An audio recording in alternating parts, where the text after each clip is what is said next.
Hi everyone. आज की इस वीडियो में हम बात करने वाले हैं इग्नू के बीए ऑनर्स साइकोलॉजी कोर्स के बारे में। अगर आप साइकोलॉजी ऑनर्स करना चाहते हो इग्नू से तो इसकी क्या डिटेल है, इसके अलावा इग्नू की जो जनरल इन्फॉर्मेशन एक इग्नू के स्टूडेंट को पता होनी चाहिए वो भी आज की इस वीडियो के अंदर हम डिस्कस करने वाले हैं। बाकी हमने इसके अलावा कुछ और कोर्सेज़ के भी बीए ऑनर्स में वीडियो बना रखी हैं, आप उन वीडियोज़ को भी जाकर हमारे चैनल के ऊपर देख सकते हो। साइकोलॉजी ऑनर्स करने के लिए दोस्तों आपको 10+2 की रिक्वायरमेंट है। अगर आपके क्लास 12 पास आउट हो मिनिमम मार्क्स के साथ, कोई स्पेसिफिक परसेंटेज नहीं चाहिए, तो आप वेलकम हो इस कोर्स में इनरोल करने के लिए। और ये कोर्स इंग्लिश और हिंदी दोनों ही मीडियम में इग्नू में करवाया जाता है।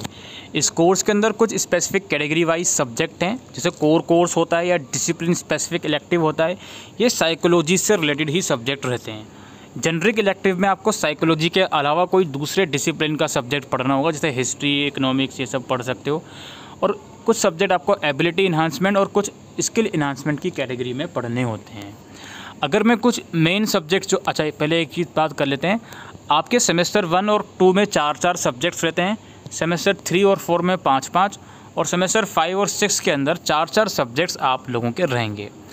मैं बात कर रहा था साइकोलॉजी ऑनर्स के कुछ कोर सब्जेक्ट जो हैं वो आप ज़रूर से देखिए। इसमें आप लोग देख सकते हो प्रैक्टिकल्स भी होता है साइकोलॉजी ऑनर्स में। प्रैक्टिकल की फ़ीस भी जाती है अलग से, जो अभी मैं आपको बताने वाला हूँ।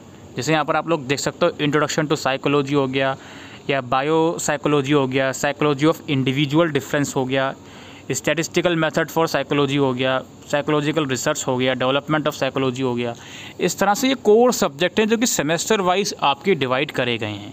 इनके अलावा DSE यानी कि डिसिप्लिन स्पेसिफिक इलेक्टिव या एबिलिटी इन्हांसमेंट या स्किल इन्हांसमेंट या जनरिक के सब्जेक्ट भी पढ़ाए जाते हैं। इसके अलावा बात करें दूसरी अगर हम चीज़ों का, मिनिमम 3 साल और मैक्सिमम 6 साल मिलते हैं इस कोर्स को कंप्लीट करने के लिए। इस कोर्स की फ़ीस है 5,200 प्लस 600 रुपये प्रैक्टिकल की जाएगी। फर्स्ट ईयर के अंदर 300 रुपये रजिस्ट्रेशन फ़ीस अलग जाएंगे, 200 रुपये डेवलपमेंट फ़ीस अलग जाएगी।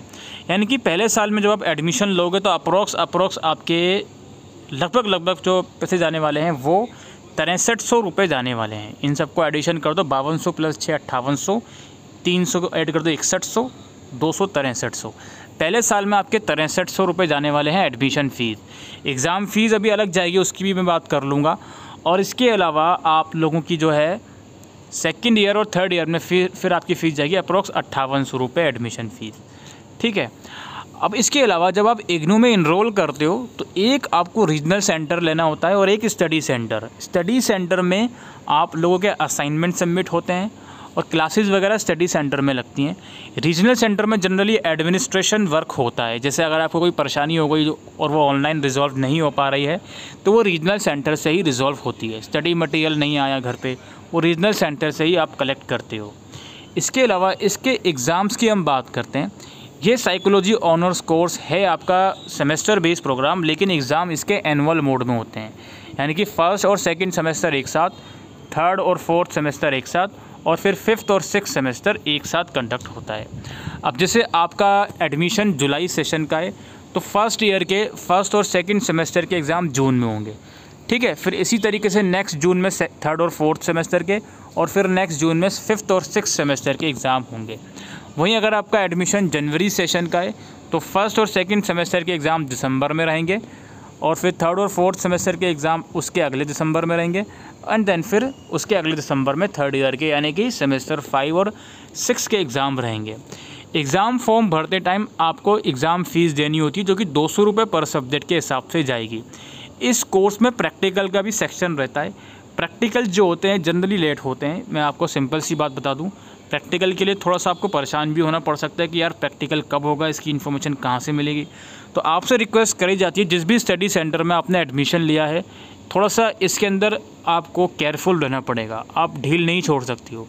कोई दूसरा कोर्स होता है BA BCom, तो एडमिशन लेके थोड़ा स्टूडेंट ढील छोड़ देते हैं, लेकिन मेक श्योर प्रैक्टिकल के लिए आप बिल्कुल रेगुलरली अपने स्टडी सेंटर के टच में रहोगे, इग्नू की वेबसाइट से के टच में रहोगे, और अपने रीजनल सेंटर की भी वेबसाइट पर टच में रहोगे।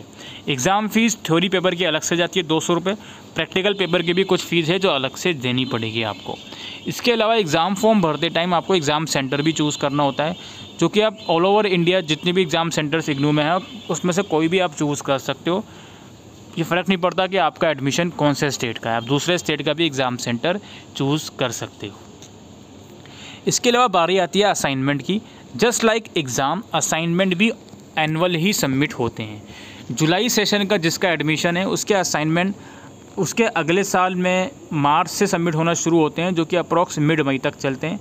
अगर जनवरी सेशन का एडमिशन है तो उसके असाइनमेंट सितंबर से सबमिट होना शुरू होते हैं, जो कि अप्रॉक्स मिड नवंबर तक चलते हैं।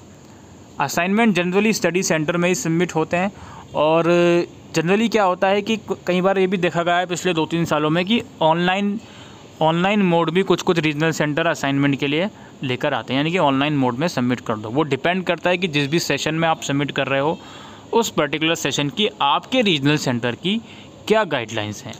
इसके बाद बारी आती है क्लासेस वगैरह की। दोस्त, क्लासेस जैसे जुलाई का एडमिशन है तो अराउंड जनवरी में क्लासेस होना शुरू होती हैं, और अगर जनवरी का एडमिशन है तो अराउंड जुलाई या अगस्त में क्लासेस शुरू होती हैं। और इसकी इन्फॉर्मेशन आपको ईमेल के माध्यम से या SMS के माध्यम से या फिर आपके रीजनल सेंटर की वेबसाइट पर ही शेड्यूल आता है, वहाँ से आपको पता चलेगी। इसके बाद बारी आती है आप लोगों के री रजिस्ट्रेशन की। री रजिस्ट्रेशन से पहले स्टडी मटेरियल की थोड़ी बात कर लेते हैं। जब आप इग्नू का फॉर्म भरते हो तो आपके सामने 2 ऑप्शन आएंगे स्टडी मटेरियल के। एक आएगा डिजिटल फॉर्म में मटेरियल चूज़ करो, एक आएगा हार्ड कॉपी में मटेरियल चूज़ करो।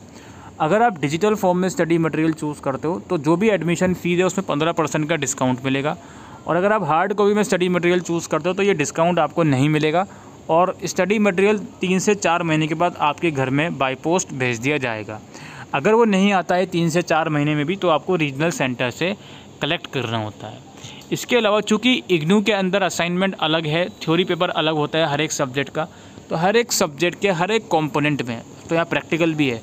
35% मार्क्स आपको लाने ही होते हैं in order to clear the subject.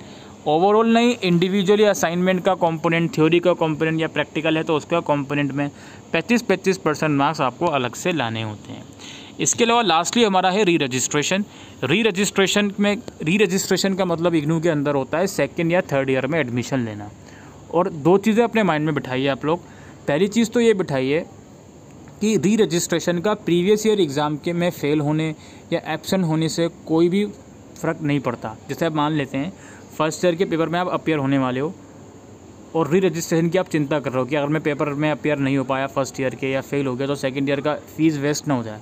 ऐसा नहीं होता है। अगर आप फर्स्ट ईयर के पेपर नहीं दे पाए या फेल भी हो गए तो वो 2nd ईयर के साथ कैरी फॉरवर्ड हो जाते हैं, लेकिन इसका इम्पैक्ट 2nd ईयर के री रजिस्ट्रेशन के ऊपर नहीं पड़ता। सिमिलरली 2nd का 3rd के ऊपर इम्पैक्ट नहीं पड़ता। री रजिस्ट्रेशन कब होते हैं? आप जिस भी सेशन में एग्ज़ाम में अपीयर होने वाले हो, लाइक अगर जून में अपीयर होने वाले हो तो इससे पहले ही अराउंड मई में ही, और अगर आप दिसंबर में अपीयर होने वाले हो तो इससे पहले ही अराउंड नवंबर में ही री रजिस्ट्रेशन नेक्स्ट ईयर के लिए शुरू हो जाते हैं, जो आपको करना ही पड़ेगा। फिर लाइक आपका जुलाई सेशन का एडमिशन है या री रजिस्ट्रेशन जो भी है उसके 1 साल के बाद उस पर्टिकुलर ईयर के आपको एग्ज़ाम देने होते हैं। इसके बाद मैं आपको थोड़ा सा वो बता दूं कि काउंसलिंग का शेड्यूल आपको कैसे चेक करना होता है। जनरली आप सर्च करोगे इग्नू का रीजनल सेंटर की वेबसाइट। आप क्या करोगे, इग्नू, सपोज़ मेरा RC2 है तो मैं सर्च करूँगा इग्नू RC2 जो कि दिल्ली के अंदर आता है। यहाँ मैं जाऊँगा वेबसाइट पर, इसके लिंक मतलब फर्स्ट लिंक ही इग्नू दिल्ली RC2 की वेबसाइट का आ जाएगा। तो यहाँ आने के बाद आपको काउंसलिंग शेड्यूल का एक अलग से वो मिलेगा, नोटिफिकेशन मिलेगा। यहाँ जाओगे तो यहीं पर आपको काउंसलिंग वगैरह की जो भी गाइड जो शेड्यूल रहता है वो आपको मिलेगा। और ये याद रखिए, जुलाई सेशन का तो जनवरी में के अराउंड ये शेड्यूल आता है, और जनवरी सेशन का एडमिशन है तो अप्रॉक्स जुलाई या अगस्त के अराउंड ये शेड्यूल आता है। ठीक है, तो यहाँ से आपको काउंसलिंग का शेड्यूल भी इस तरीके से आपको आपकी रीजनल सेंटर की वेबसाइट पर देखने को मिलेगा। लास्ट में मैं आपको बताना चाहता था असाइनमेंट के क्वेश्चन पेपर डाउनलोड करते कैसे हैं, बट अभी क्या है जी, वेबसाइट ठीक से वर्क नहीं कर रही है इग्नू की। बट कोई बात नहीं, वो हमारे चैनल पर वीडियोस अवेलेबल हैं क्वेश्चन पेपर डाउनलोड करने की, तो उसमें कोई इतना बड़ा डिफ़िकल्ट वाला काम उसमें नहीं है।